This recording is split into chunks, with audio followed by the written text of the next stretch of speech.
With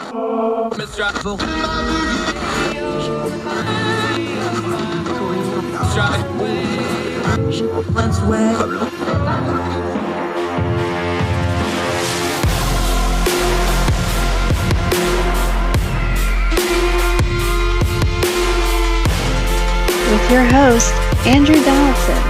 This is Heard Tell. Welcome back to Heard Tell. Okay, we haven't talked about Afghanistan lately, but we need to. There's a lot of stuff going on over there. It's almost the one-year anniversary of the pullout of America and the other allies and the mess that Kabul became. Friend of ours from over in India joining us. He has a great piece out in International Policy Digest. Prathamesh Yamul joining us from India. How are you, sir? Appreciate your time today. Hello, I'm pretty well. Thank you for having me here. I'm thrilled to have you. Okay, let's just start because let's be adults here. Most of the world stopped paying attention right after the Kabul fell. Everybody got upset. They were mad for about a week or two, and then everybody worldwide moved on. Pick up the story from there, because for the people of Afghanistan, and Afghanistan's population doubled over the 20 years of the American war there. Pick the story up there. What happened after that kind of led us up to what's going on now a year later? So basically, after the fall of Kabul, the Taliban managed to take over most of Afghanistan. There was an attempt by members of the previous democratic government, such as the Vice President Amrullah Saleh and Ahmed Massoud, who was, I guess, a military commander. He was son of the famous Ahmad Shah Massoud. There was an attempt by them to put up resistance in the Panjshir Valley. It's, I think, north of Kabul, as far as I remember. And there was an attempt to put up resistance there, which didn't last for too long. You know, they weren't that well supported. They were surrounded from all sides. And after that, for the most part, the Taliban was able to take at least military control of the country. But what they haven't been able to form a government or an administration in the strictest sense. They have formed a government, a state, they've appointed their leadership, but there's been quite an issue with the amount of control they can exert over the country, and also how effectively they can govern, administer, and enforce laws, among other things. One of the biggest problems they faced ever since they took Kabul and took over Afghanistan has been an organization called ISK, or Daesh-K, which is it is basically an affiliate of the Islamic State in Syria and Iraq that we know so well. And it's the local affiliate of ISIS, called ISIS Khorasan Province, or Vilayat Khorasan. And they have basically, they were carrying out an insurgent and terrorist campaign even against the previous democratic government, but they've kind of used the chaos that came with the taking of Kabul and, you know, the Taliban trying to form a new state, new government, to exert their control over most of the country. They've used that chaos to exercise terror. Basically, they've had constant attacks on the Taliban troops, Taliban police, and they've done constant terrorist attacks on civilian places. They've attacked mosques, they've attacked hospitals, they've attacked schools. They've, as recently as yesterday, there was as recent as a few weeks ago or a month ago, there was an attack on Gurudwara, which is a Sikh religious site in Kabul, where an ISIS militant attempted to kill a bunch of peaceful worshippers, basically. And these attacks have been, for the majority, the terror attacks have been focused on civilians and have disproportionately affected the minority communities, like the Shia Muslims and Sikhs and Hindus in Afghanistan. And ISIS-K has kind of been unrelenting in their attacks on the Taliban and the civilian population.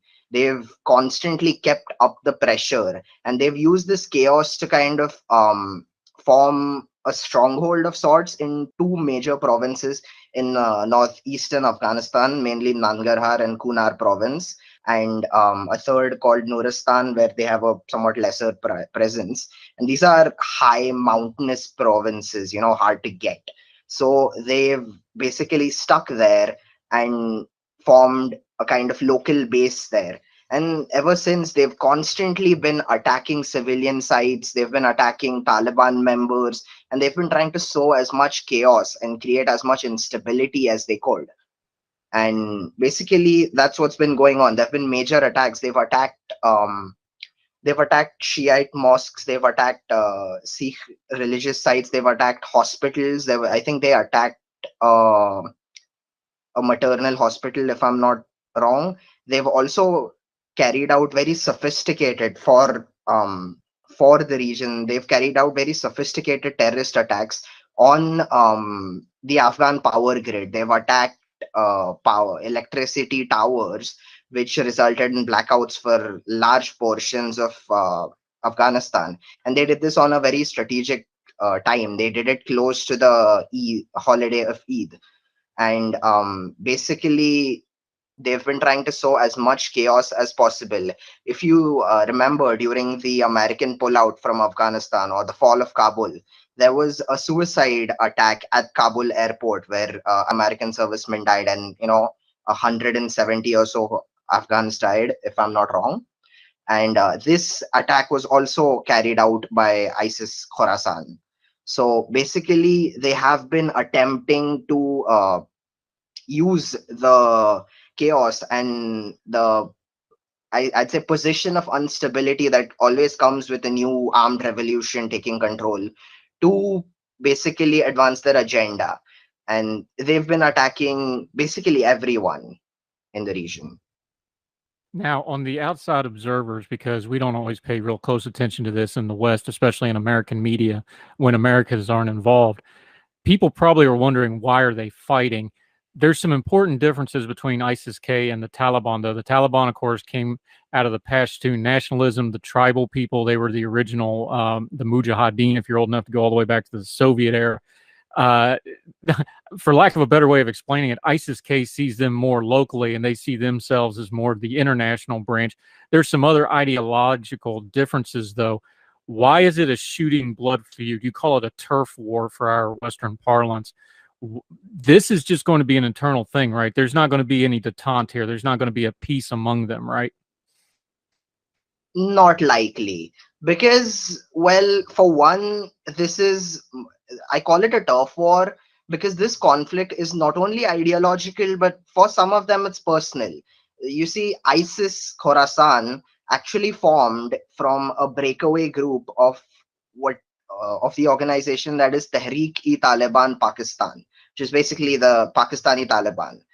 So two of the major leaders who formed ISIS-K, one of them was Hafiz Saeed Khan, who was a Pakistani from Tehreek-e-Taliban Pakistan, and another one, I can't remember his name, but was a pretty high Taliban leader, Afghan Taliban leader. So this isn't just ideological, but is also quite literally the result of personal disputes within the leadership. Along with this, there is, of course, the fact that they're basically both organizations are kind of going for the same core audience. They're going to recruit the same core group of radically inclined people who are ready to fight. Along with that, this conflict also has its roots kind of in the general conflict internationally among jihadists that we see between Al-Qaeda and the Islamic State. The Islamic State broke away as a part of Al-Qaeda, and they both claim to lead a worldwide Islamist movement. So it's partly because they're going for the same position. They're not going to have any form of detente because Islamic State claims itself to be a province. Islamic State in Khorasan claims to be a province of the global Islamic Caliphate. They will have an Amir. The Islamic Emirate of Afghanistan also claims to have an Amir as their leader. You can't have two leaders in one place, and so there's not really as much of a scope for a detente, especially because they also come from two relatively different streams of Islamic conservatism. The Taliban are Deobandis, which is an Islamic revivalist movement, a fundamentalist movement that was founded in colonial era India. And it has its roots much closer to Pashtun ethnic nationalism and their ethnic code called Pakhtunwali. While the Islamic State is Salafist, they have their roots in the Middle East, and they have a much more global outlook, for one. And another thing is that the Islamic State is kind of an attraction for those Islamists in Afghanistan who are not Pashtuns, like Tajiks, Uzbeks. We can see this especially because an organization called the Islamic Movement of Uzbekistan merged with ISIS-K very early on, because historically the Taliban has been a Pashtun-dominated organization, and when they ruled in the 90s, it was not a good time for a lot of non-Pashtun people in Afghanistan, and those memories still stand. And especially because the democratic government of Afghanistan was dominated by these ethnic groups which are non-Pashtun. So there's a certain ethnic element to it, in that a lot of people who share similar fundamentalist views probably would feel that ISIS might be more conductive to them. They might have a better place there than a somewhat nationalist, ethnically based movement like the Taliban. Yeah, Prathamesh Yamul joining us. We're going to take a quick break. When we come back, we're going to get back into his article at International Policy Digest, how the Taliban's doing actually running the country as opposed to just being the operational forces. A lot of bad news there. Also talk about the future Afghanistan, update what's been going on over there. Our friend Prathamesh Yamul joining us on Heard Tell. More right after this break.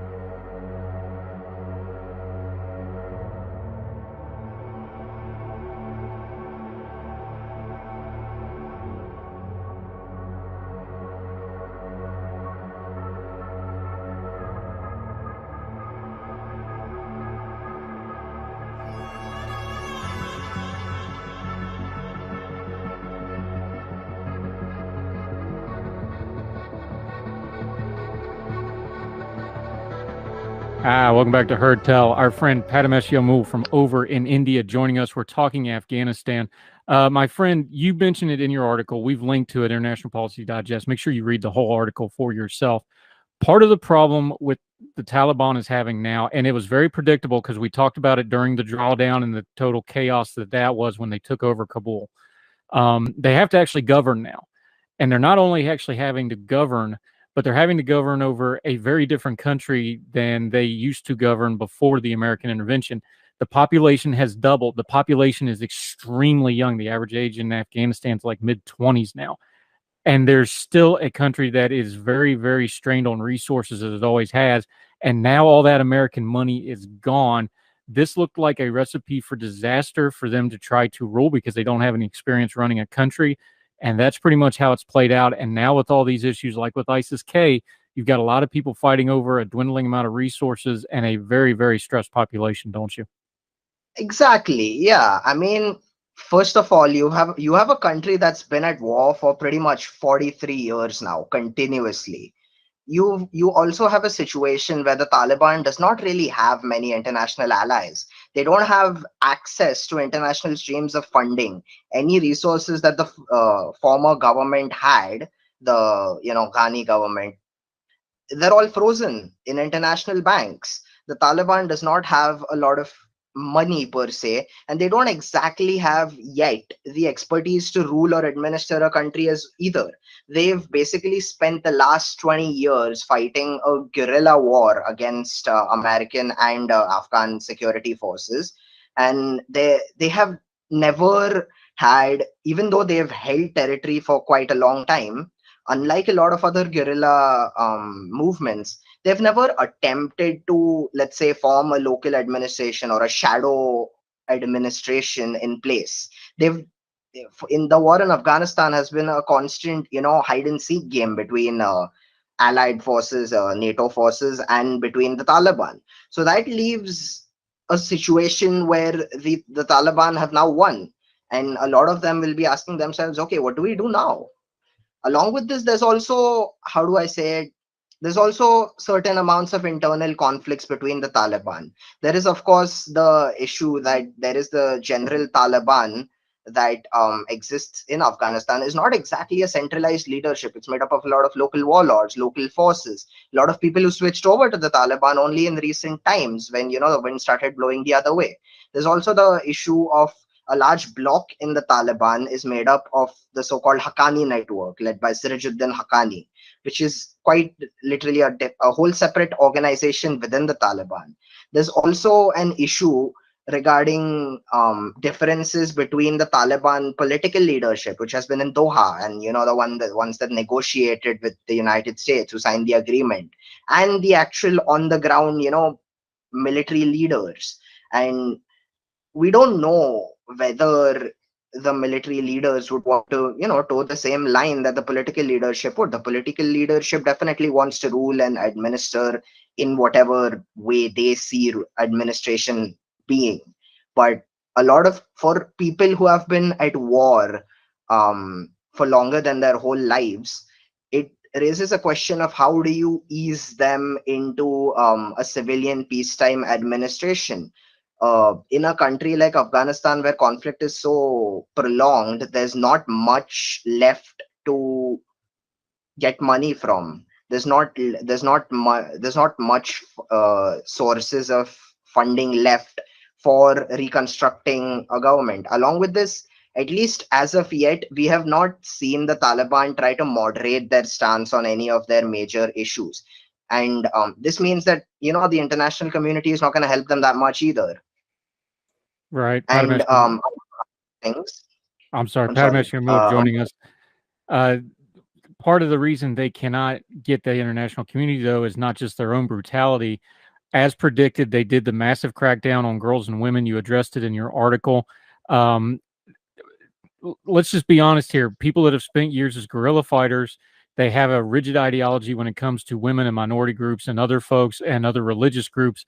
They're really in a corner here that they're never going to really get international recognition unless they have some dramatical revolutionary change in how they do things.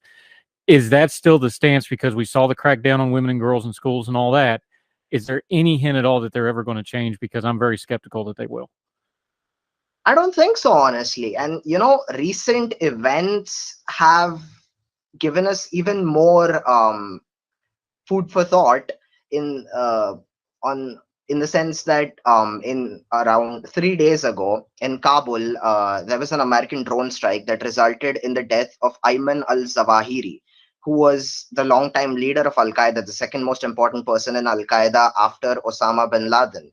Now, one of the major factors in America signing a deal with the Taliban was that the Taliban promised in their Doha agreement in 2021 not to support Al-Qaeda, not to allow them presence in Afghanistan, and they've clearly broken that. So not only are their policies not conducive to an international, let's say, acceptance, not only have they broken an international agreement, now it's very clear that they were housing the most important Al-Qaeda leader in their capital nonetheless.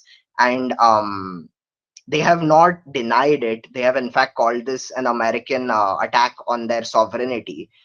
And of course, that's a different debate. But the point that comes here is that they've basically made themselves even less ideal as a partner in international eyes. And now that they've also been harboring the leader of probably world's most infamous terrorist group, it's just worse. Prathamesh Yamul joining us. Let's talk big picture for just a second. We know what happened. We know what a mess Afghanistan is. Talk about the people of Afghanistan, because we just talked about it. The population has doubled. This generation didn't live under the Taliban previously, almost any of them. They are now. You ended your article on kind of a down note of the real story here is this is a country that has suffered immensely, and they're going to continue to suffer, and they're going to have even more chaos. Is there any hope for Afghanistan at all right now? Because something like the Zahawi strike, that means even less America paying attention, because obviously they had a network to make that happen. They had to have, some inroads. They're probably going to care even less now that you don't have something like that to go after. The world is not paying attention to this. We're 1 year removed from Kabul falling. You can't find Afghanistan in the headlines. Are they just doomed to another couple decades of this mess? Is that where we're at with this? I mean, it's likely. Now, the issue with ISIS Khorasan is that the Taliban has been trying to deal with them. They've been trying to deal with them in a military and counterinsurgency sense.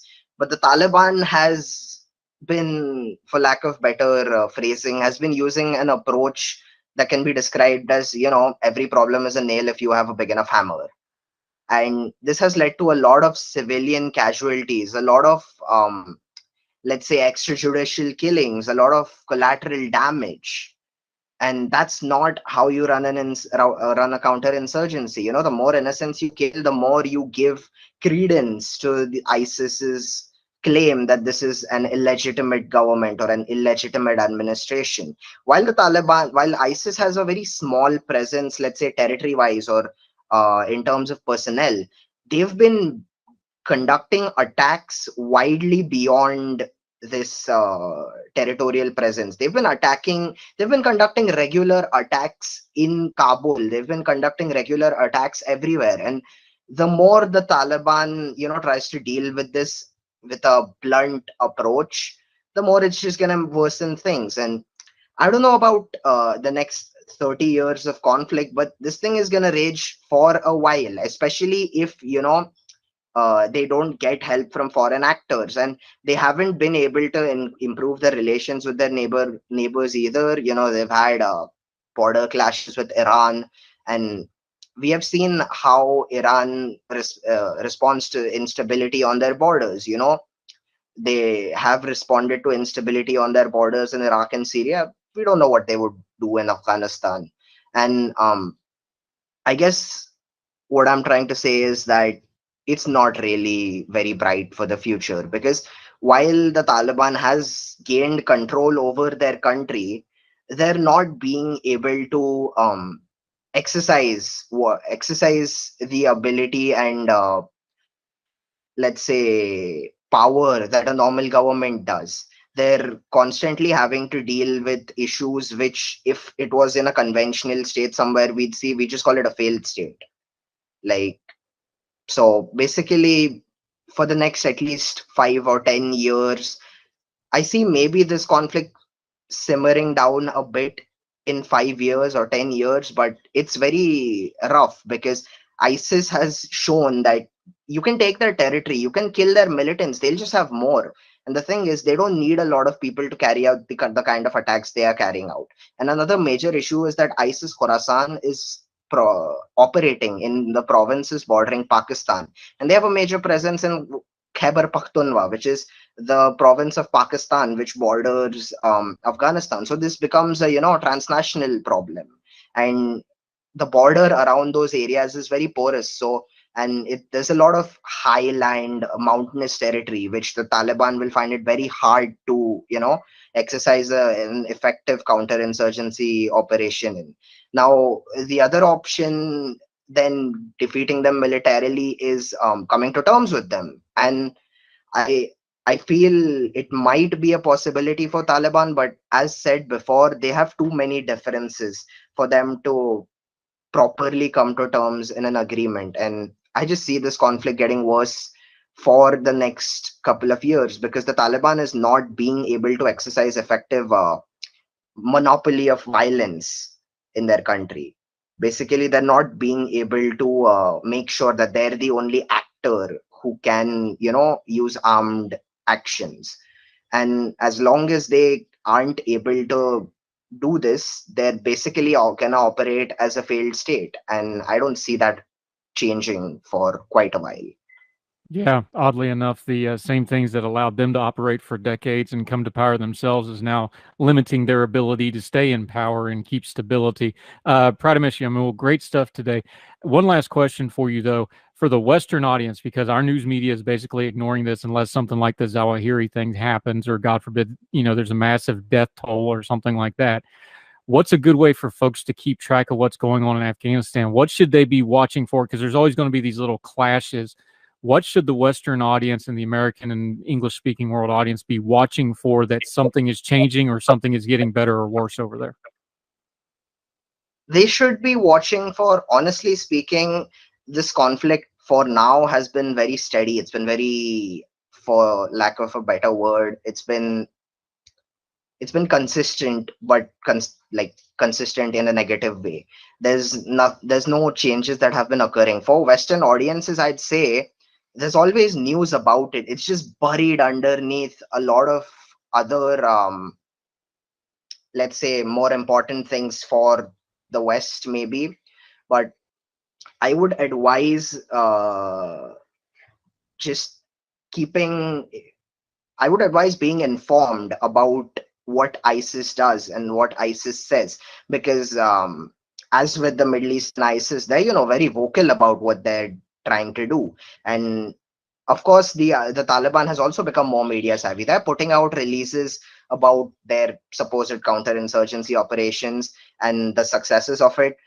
I would try to look for the impact on the civilians. The moment you see the impact on civilians lessening, you find out that there's some kind of solution coming up. But unfortunately, for now, it's not like that.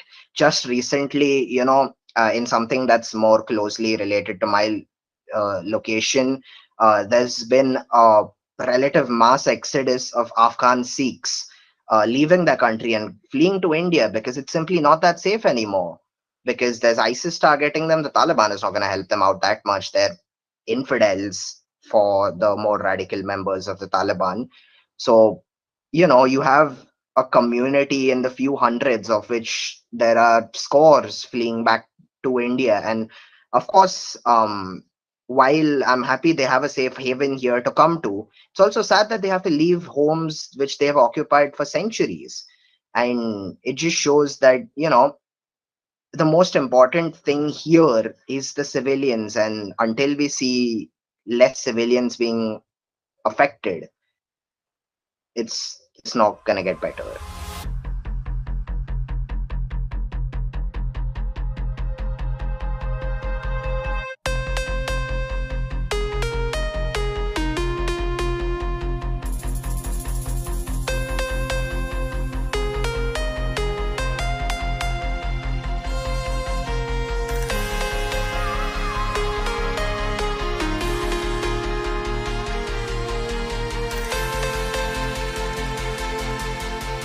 Welcome back to Heard Tell. Okay, new face. Love getting new contributors on, but he's from an old group of friends. He's a Young Voices contributor. He's up in Michigan at the University of Michigan at Ann Arbor, although for the purposes of this conversation, we will not hold that against him because it ain't his fault that Rich Rod went up there. Kareem Rifai, how are you, my friend? Thank you so much for joining the program. I'm good. How are you? Thank you so much for having me. I'm good. I wish we didn't have to talk about this kind of a topic, but we do because it's the kind of world we live in. You're writing in the Detroit News about it. I want to preface it with this because you've already wrote this piece a few days ago. Just in the few days since you read it, it's all over the news. Protests, dissidents, crackdowns on protests, how authoritative regimes like China, like Vladimir Putin, like others, are extending their reach into Western nations to try to cut down on dissent. This is something, obviously, you probably started researching this a week or two ago. This is something that's going to accelerate in the coming weeks, I think. Is that how it feels to you too? For certain, yeah. And like I say in the piece, we're all aware that these regimes crack down on dissent within their own borders. But I really wanted to call attention to kind of this growing phenomenon of what Drew, the guy I interviewed, and I call the export of repression abroad. That's a great term. You should trademark that real quick or maybe get the domain name for it because that's exactly what they're doing. We throw around terms like colonialism and imperialism, but then when you look at China, well, they're being imperialistic about things, but they're being imperialistic about repression and about controlling speech and narratives and things like this. That's part of what you're getting at here in the bigger picture before we get into the specifics of this piece. In the modern world with modern technology, they have to fight with information. They're trying to sequester free speech. That's nothing new in history, but it's very different in the modern age. And they're not just content to do it in their own countries. They're going worldwide with it. Absolutely. What's the first thing you hit on when you went to look at this? I want you to tell us the story, because I think things like this, we get a little buzzwordy on them sometimes. Of course, the old thing about, a million people's a statistic, one man's a tragedy. You highlight this guy in England, and he was protesting and he got snatched up, but it's also indicative of this tactic that's been used. Tell us the story of this guy and why you started out with it to bring attention to this issue. For sure. So his name is Drew Pavlou. He is an Australian pro-democracy activist. He's made headlines for a couple of years now. Famously, he was removed from Wimbledon after holding up a sign, I believe, that said, "Where is Peng Shuai?" That famous Chinese tennis player who lodged sexual assault allegations at a top CCP official. So he's been in the public eye for a while now. And I've gotten to know him recently pretty intimately. And a few months ago now, or a couple of weeks ago, he was protesting in front of the Chinese embassy in London.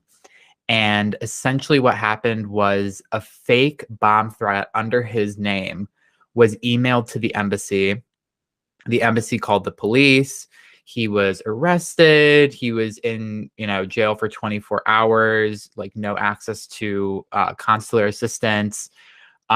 He was in a whole bunch of legal trouble. The authorities were not, believing his story that this was a fake threat. He was essentially trapped in London for almost a month because of court dates. He was told, if he left the country, he may be arrested. And all of this just sparking from him standing outside an embassy with a couple of flags, ended up with him being arrested for threatening to commit a terroristic act. And the thing about this is, and as you detailed it, the reason we know this was probably a setup is because the Chinese officials, the CCP and their intelligence and their security apparatus, they've targeted him before. So the fact that he was just standing out there, they knew well and good who this guy was, and they made sure it was a very specific, oh, this is the guy that did that, right? Absolutely. And the exact same thing happened to him again this week in Australia, another fake bomb threat under his name. But now finally, authorities have caught on that this is, a targeted campaign against him. So he's not facing really any legal trouble from what I know now. But yeah, it just continues. The thing about this is almost like the swatting tactic we've seen in American domestic politics. But on an international level, this has extreme consequences. Like you said, he's an Australian, so he's a Commonwealth guy. He should be able to travel. This could prevent him from traveling. This is very much a way of trying to tap down dissent, because the reason they go after a high-profile dissenter like him is because if you can get him, then the rest are quiet. We just had on our program talking about Hong Kong with Francis Wei, and then they're like, look, when they took out the top 50 or 60 organizers, all the protests in Hong Kong stopped. This is a pattern. This is something the Chinese Communist Party has down to a science. They know what they're doing this, and the pattern is something we should see to see how it's reaching out worldwide, and you touch on that. Absolutely. Like you mentioned with Hong Kong, diaspora communities have been targeted for a really long time now. Uyghurs, Hong Kongers, Taiwanese people, especially on college campuses too. There's, the CSSA, which is the Chinese Student Scholars Association, which, there's a bunch of accusations that the Chinese government uses that organization on campuses to spy on dissent from students. So Drew kind of also drew that to my attention as well, that a lot of the diaspora communities in the UK and in Australia have been constant targets by the CCP, even once they've left China's borders. Let me ask you about that, because, Syria and Assad and Russia and ISIS, that was just a brutal mix of basically all the world's worst actors converging, and the Syrian people ended up paying a heavy, heavy price, a massive price in death in wiped out cities. We'll probably never know the actual death toll.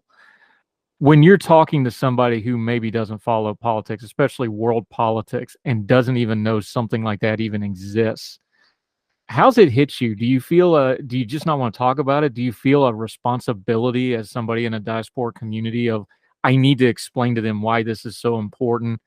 Talk about that, because I've talked to so many people in these kind of communities. We've had them on the show before, and they all talk about it. It's like, this isn't really what I want, but I feel a burden about this sort of thing. I feel like I'm representative of it. How do you carry that burden, and do you feel it? I definitely feel like I have an obligation to speak up for people in Syria who never had the chance to, especially for my family as well. They've gone through a lot. And, I was privileged enough to be born in the United States. So it's kind of like a survivor's guilt kind of thing. If my parents didn't choose to immigrate here, I probably would have been born in Aleppo, and who knows where I would be right now. So it does kind of come out of not only a feeling of obligation, but I want to share my story and the story of other Syrians and what they've gone through, because, my ultimate goal is to make sure that what happened in Syria doesn't happen ever again anywhere else. And that's why I have a lot of empathy, for these diaspora communities from China and from Taiwan and from Hong Kong, because, their plight it's different, but it's similar. This, reverberating effect of authoritarianism, even when you're diaspora, it still affects you every single day. So. Yeah, and what you're saying about survivor's guilt is the same thing a lot of those people have said when we've interviewed them and talked to them, or even talked to them offline, just prepping. Obviously, Syria is a terrible thing. When you see, that's kind of the end game of it, though, where you just have leveled, literally, you talk about Aleppo, like just rubble for most of it, unfortunately. Talk about, for somebody who just can't draw the line, no matter how you explain it to them, is like the reason you have to stand up to a bomb threat in London, the reason you have to stand up to Putin in Ukraine, before it gets to that shooting war, before you get to tens of thousands of dead, before you get to a level cities, this quieting of dissent is how that starts. You draw that straight line in your advocacy. You've done it on your Twitter account. You do it in this piece. But just explain to people that's why this is so important, because that is how, that crushing of dissent is what leads to those level cities every single time. Absolutely. Yeah. It's not always the most attractive and appealing thing to, call out foreign human rights abuse when it's not trendy. You know what I mean? So Ukrainian activists have been talking about Ukraine since the annexation of Crimea, and they've been largely ignored. They've been warning us about Putin for years. Syrian activists, the exact same thing. We've been warning about Russia for years, largely ignored. And until Russia actually mobilizes a full invasion of a European country is when it becomes trendy and sexy to talk about, oh, Russia is so bad, we need to do something about Russia, et cetera, when in reality, if we had jumped to action like we should have years ago, we wouldn't be at the place where we are today, with entire cities in Ukraine and Syria being leveled and thousands, tens of thousands of people being dead. Yeah. Unfortunately, you're correct. Kareem Rifai joining us on Heard Tell. We're going to take a quick commercial break. We come back. There's more in this piece. He talks about Iran. We're going to talk some more about China. We're going to talk some more about dissidents and Russia. All three of those heavily in the news cycle right now. We're going to work through them with our friend Raheem Jig, Young Voices contributor. Great conversation, deep conversation, but an important one to have. Heard Tell continues right after this.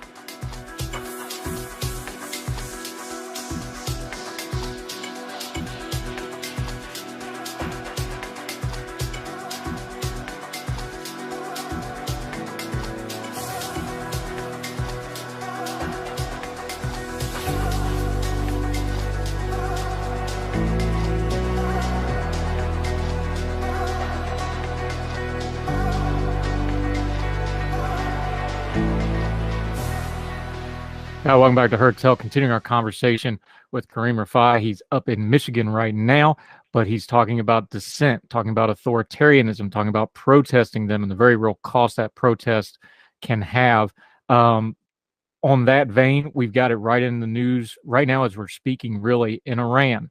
We have massive protests, the death of a woman at the hands of the morality police, they call it. She died in custody, and especially the women and others are protesting back. They're getting killed in the streets for it. We've seen this before in 2019. We've seen it before other times in Iran where they'll do this really brutal crackdown.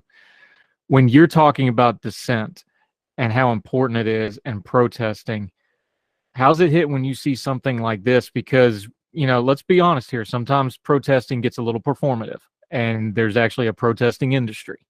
But when you see this kind of bravery, women ripping off their hijabs and cutting their hair in public and this sort of thing, boy, that really hits home on how important this stuff is to me. How's it hit with you, though?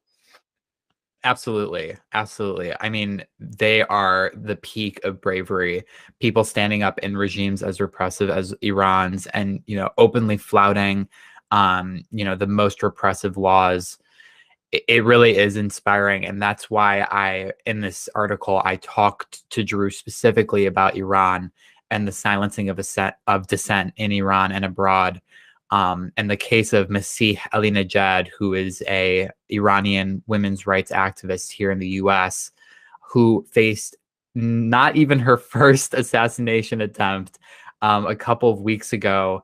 I mean, it really has come full circle that, just a couple of weeks after the assassination attempt of Masih Alinejad and also Salman Rushdie, that we have these mass protests in Tehran. Compare and contrast those two, because hers you heard almost nothing about. And I watch a lot of news and I heard nothing about it. Rushdie obviously got international headlines. Of course, he's been under a fatwa for 40 years now.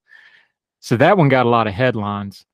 Why do you think certain ones of those hit the headlines and certain one of them don't? Now, also, Rushdie's was on video, so that's part of it, to be fair. And he's a much higher profile. But the core problem, what the Iranian regime was trying to do there, it's the same thing, isn't it? Exactly. So it doesn't matter how high of a profile the person is.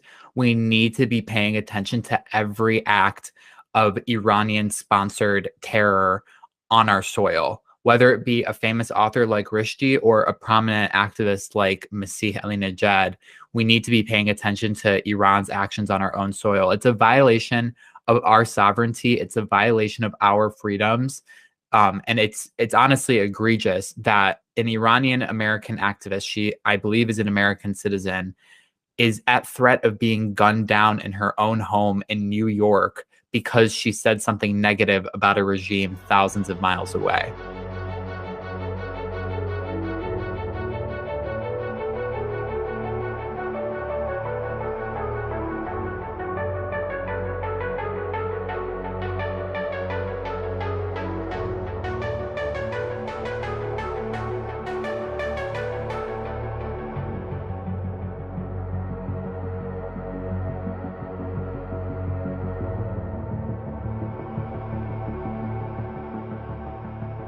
Now, to come back to China for a minute, we know Vladimir Putin has executed and tried to assassinate people through various poisonings and other methods. We know the Iranians have been doing it for decades. The Chinese are more subtle about this, but it's no less wicked and evil what they're trying to do with dissent. Their methods are different. Like, Russia invaded Ukraine. China's trying to do this, economically and influence-wise. They don't really want a shooting war. They because it's bad for business. But the spirit of authoritarianism, the same problem, the same human rights issues, it's all there. It's just wearing a different coat and using a different method, isn't it? Absolutely. You're right. It's a lot more covert on the end of China. I think the bomb threat, the faux bomb threat in the case of Drew Pavlou is, one of the more open flouting of their anti-democratic activities abroad. But like I talked to Drew, most of their action is covert. So they have, people on college campuses reporting to them about Chinese students who are, talking about Tiananmen Square or criticizing the CCP. They have professors we've seen in the past few years that are conducting academic espionage. They're a lot more covert about it. They're not like Iran sending assassins to people's doors in New York City. Now, you talked about talking to Drew about his struggle. You also talked to a Chinese-Australian dissident, Vicky. I'll let you pronounce the name because I'll butcher it too, who's been the subject of Chinese state media smear campaign and serial harassment. I got to imagine, although the case is different and the methods are a little different, boy, it sure sounds like a lot of the same things, because the way you harass and crush dissent is pretty universal, isn't it? Tell us about her story like you did with Drew. Put a human face on that one. I didn't speak with Vicky, but Drew is a close friend of hers. She's a pretty prominent anti-CCP activist who has been relentlessly harassed by agents of the CCP. Her personal text messages being publicized on Chinese social media, her personal devices being hacked, just systematic harassment. There's no other way to describe it. I can't even imagine being in the situation that she's been in. But yeah, her story is just one of many that Drew shared with me of Chinese diaspora communities and Chinese dissidents being relentlessly targeted by the CCP apparatus abroad. Yeah, you also made a point to kind of draw these desperate threads together. The wannabe assassins of Rushdie and Ali-Najad, they're going to be brought to justice because they were caught. They were literally caught in the act. But when it's the CCP calling it a bomb threat, when it's them crushing dissent, when it's them using things like diplomatic immunity to cover their actions in foreign countries, we're not going to get a quick, clean justice in that way. So how do you fight back against it? Absolutely. And I draw this, I draw attention to that in the piece because we need to start holding these regimes accountable for crimes they're committing essentially on our soil and against our own citizens. It's not enough to just prosecute their agents. We also need to start holding the governments that are the ones funding and sending these people out to harass American and Western citizens. That needs to be something that we peg to our diplomacy. How are we going to negotiate deals with someone like, Raisi in Iran when he's sending assassins to kill random American citizens? It's absurd. Yeah, and the reason we don't do that is because, Iran is obviously a player in the Middle East trying to always keep that delicate balance going. We know the issues with them in Israel. We know the issues with them and the Saudis. It's a complicated thing. So that balance buys them a lot of their human rights violations. China buys theirs economically. People are afraid to upset. They want to do business with China, so they buy theirs economically. You just mentioned the president of Iran. We just had the incident in New York City. Christina Amanpour, the well-known reporter, refused to wear a headscarf to interview, and he stormed off mad and refused to do it, basically, or his staff did. That doesn't sound like a big protest compared to the economic stuff and the human rights stuff and peace in the Middle East. But what you're saying, little things like that publicly to leaders that make them lose face, which is something they do care about, I think that does matter. How does it land with you, though? Absolutely. I'm more enthusiastic than anyone to see the now mainstreamed upheaval against the Iranian government right now in the US. And I hope it lasts because we can't go weak. There's no more time for weakness. Too many people have died at the hands of the Iranian regime for us to take a step back and give them a boatload of concessions.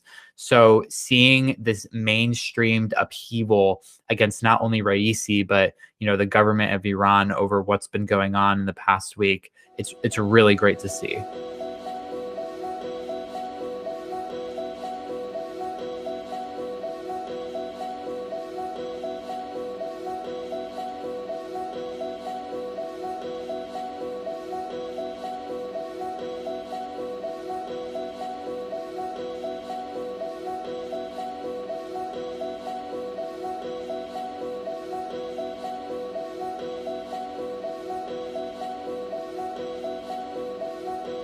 That'll do it for Heard Tell. Remember, we'd love to hear from you. Heard Tell Show on the gmail.com. If you want to send us an email, Heard Tell Show on the Twitter. We'd love to hear from you. Always happy. This doesn't work if you're not listening. So wherever you and yours are, thank you so much for listening. Until we talk to you again on Heard Tell, we hope you are well. We hope you are well fed. We'll see you real soon. Right back here for more Heard Tell. All the music on Heard Tell is provided under a Creative Content license from monstercat.com.